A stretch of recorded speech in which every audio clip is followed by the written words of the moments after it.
Lakini nimeiona barabara yenyewe hii ya kuanzia Kitai kuja Rwanda kwenda mpaka Ndumbi, lakini na ile ya kutoka Kitai kwenda mpaka Lituhi. Mhashamu Baba Askofu, barabara ya kutoka Kitai mpaka Rwanda, mkandarasi alishalipwa fedha yake ya kutekeleza, na kama ambavyo wananchi wameweza kuona, ni dhahiri kwamba spidi ya ujenzi hairidhishi.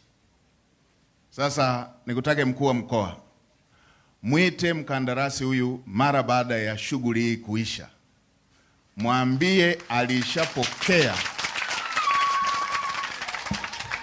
alishapokea fedha ya awali ya ujenzi wa barabara hii, na kwa taratibu za kiserikali ni mpaka kazi aliyopewa fedha imalizike na afanye kazi nyingine, atoe certificate kwamba kazi hii imeshafanyika, ndipo apewe malipo mengine.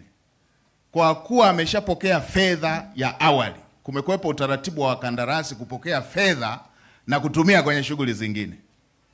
Sasa muelekeze kwamba fedha alishapokea, afanye kazi ionekane na aendelee na kazi kwa kasi inayotakiwa. Kama amepokea fedha na ameanza kutumia katika maeneo mengine ama kuzurura kwingine, kamata pasipoti yake, asitoke mpaka hii kazi ikamilike na wananchi waione. Mheshimiwa Rais anataka wananchi wa Kitai, wananchi wa Rwanda, wananchi wa Lituhi watumie barabara hii, ndio maana fedha yake imeshatoka.